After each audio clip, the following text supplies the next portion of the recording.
got so much motherfucking design on right now. Bring it down, bring it down, bring it down. I got 3 whole glass of water.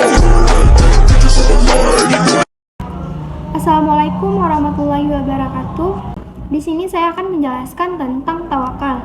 Tawakal berasal dari kata wakala yang berarti menyerahkan, mempercayakan, dan mewakilkan urusan kita, yang mana penyerahan tersebut adalah kepada Allah Subhanahu wa Ta'ala.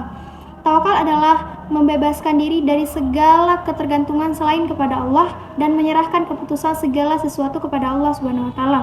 Nah, tawakal merupakan salah satu buah dari keimanan. Oleh sebab itu, Islam menetapkan bahwa iman harus diikuti oleh sikap tawakal, sebagaimana firman Allah dalam Quran surah Al-Maidah ayat 23 yang bunyinya, "Wallahi fatawakkalu wa in kuntum mu'minin."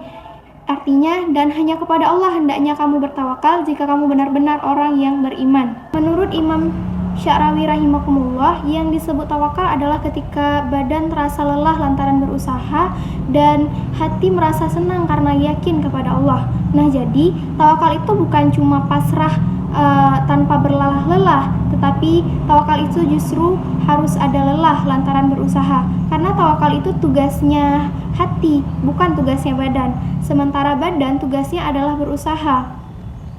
Tidaklah dinamai tawakal kalau hanya menunggu nasib sambil berpangku tangan tanpa melakukan apa-apa. Karena sikap pasrah seperti itu adalah salah satu bentuk kesalahpahaman terhadap hakikat tawakal. Maka dari itu, jikalau selama ini kita sering merasa khawatir, kita sering galau, dan kita merasa terusik dan juga bingung, maka salah satu kunci untuk menghilangkan semua perasaan yang tidak nyaman itu adalah dengan kita belajar bertawakal. Kita belajar berserah dan bergantung kepada Allah. Karena ketika kita menyerahkan urusan kita, masalah kita kepada Allah, kita percaya bahwa Allah sebaik-baik yang akan mengurus masalah itu. Kita yakin bahwa Allah sebaik-baik yang akan menyelesaikan urusan itu. Dan kita yakin bahwa Allah sebaik-baik yang akan memberikan jalan keluar dalam kebuntuan masalah kita. Nah, keyakinan itulah yang akan membuat diri kita merasa tenang. Jadi, itulah sebenarnya arti tawakal. Kita tidak dapat mengetahui, kita tidak dapat melihat apa yang akan terjadi nanti dan apa yang akan terjadi besok. Dan satu hal yang pasti, dan itu adalah inna ma'iya rabbi sayahdin. Sesungguhnya Allah bersamaku dan Allah akan memberi petunjuk kepadaku. Tawakal berarti mempercayai Allah bahkan ketika segala sesuatu terlihat mustahil. Tidak peduli sudah berapa lama, jika Allah menginginkan hal itu terjadi, maka hal itu akan terjadi. Sesederhana itu. Kita tidak perlu tahu bagaimana, kapan, di mana. Allah akan memberikan yang lebih baik dari apa yang kita minta darinya. Maka percayalah pada Allah.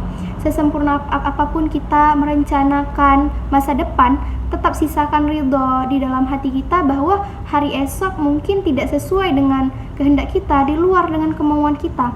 The future is not ours to see. Dan isi ruang itu dengan penuh tawakal bahwa apapun yang terjadi di luar perencanaan kita nantinya, itu adalah ketetapan dari Allah, keinginan Allah, dan percaya sepenuhnya bahwa itulah yang terbaik dari Allah untuk kita pada saat itu. Upaya yang bisa kita lakukan dalam membiasakan perilaku tawakal adalah dengan membiasakan diri kita mengawali dan mengakhiri setiap aktivitas kita dengan berdoa kepada Allah Subhanahu wa Ta'ala. Kita berusaha dengan penuh totalitas, kemudian kita menyerahkan hasilnya kepada keputusan Allah Subhanahu wa Ta'ala.